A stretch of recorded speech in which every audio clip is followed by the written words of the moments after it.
அனைவருக்கும் டாக்டர் பிரபுச்சந்திரனின் அன்பு வணக்கங்கள். Today we are going to meet Pavel. So he is a very renowned person in alternative education. He is from Czech Republic, correct? He had a very good experience and he roamed all over India. He is going to introduce himself. Vanakkam. Welcome. My name is Pavel Kramer. Yes, I come from Prague, which is in the very center of Europe. Okay. Czech Republic, former Czechoslovakia. And in the last 27 years, I was very involved in building up alternative education in my country. And I studied all kind of schools, Montessori schools, Waldorf schools, democratic schools, forest education schools, but also the traditional kind of education. And I've explored different schools in different countries. Oh, excellent. And I have helped some of them to start or to develop, to expand and introduce elements of democratic education or other ideas. Do you have any idea about democratic education and alternative education? Yeah, so as I told you, I'm 27 years in alternative education, but as in my country, the democratic education has really only started like 12 years ago.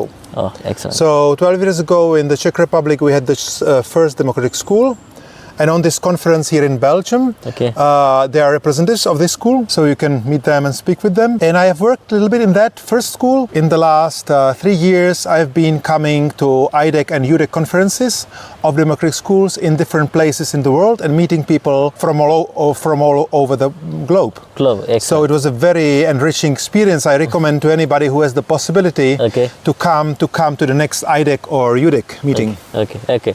I think you have visited many countries, correct? So can you tell me how many countries you have visited and what are the different experience you have received? Yeah, so I have basically actually not visited that many countries. I have visited practically all European countries except 2 or 3. And then I have been very much active in Ukraine because I've worked in Ukraine for 4 years as a teacher in secondary school, teaching in Russian. Also a little bit traveled around Russia, around Georgia, Armenia, and some of this space. I've traveled around in Iran. And in the last maybe 10 years, I've really discovered India. So I'm very fond going to India any moment I can. And I've been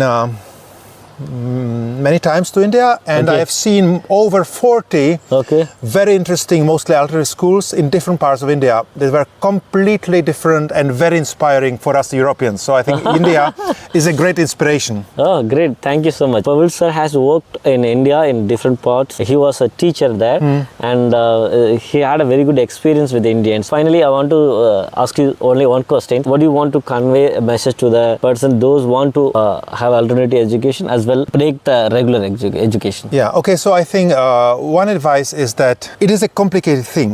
Even if you have enthusiasm to start an alternative school or even democratic school, but if you have not worked many years in education, it's good to do it, but you need a very good advisor that has knowledge and experience in that field, because there is a lot of pitfalls, a lot of mistakes you can make if you don't have experience. So I recommend to anybody who is trying to build up a new school to have somebody more experienced that is either there all the time if it's possible, if not, at least coming maybe every month, every 2 months, every 3 months to come and help solve the ongoing issues. So that is very important. That's good.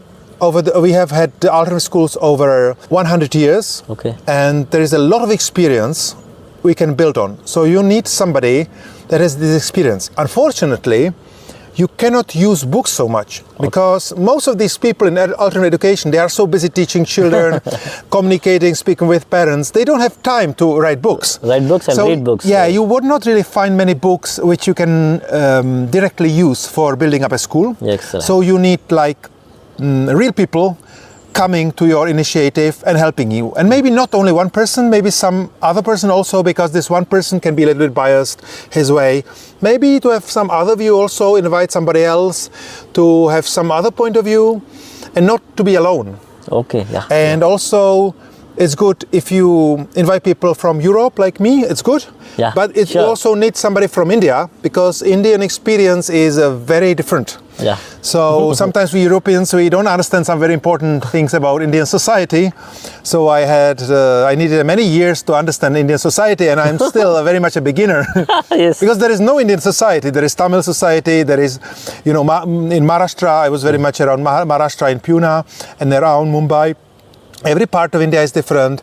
Then you have many different religions, and you have to learn all of that to be able to cope and understand really the Indian society, because Indian society is a much more colorful society than here in Europe. Usually in Europe, in every country, you speak one language and people are kind of similar, but you have so many castes, so many languages, so many even scripts, way to write people. So you have a great diversity. Yes. So for us Europeans, it's not so simple to give you advice, because first you have to study your specific situation.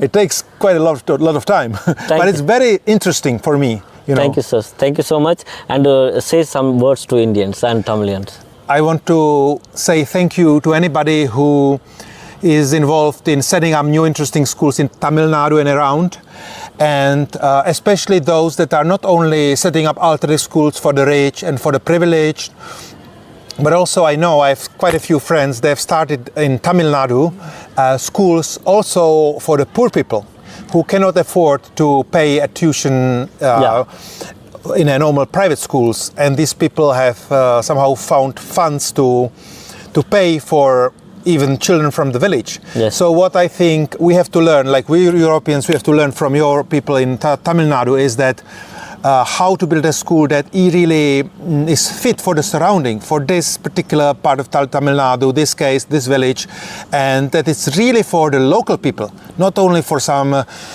very educated, maybe very rich, very privileged people, and how to connect the life of the school with the environment. So I know one school in Tamil Nadu, Maruram Farm School, which is near Thiruvannamalai, and it's great because children not only learn traditional subjects, but they actually work. They work on the field with cows. They grow trees, and they help cooking.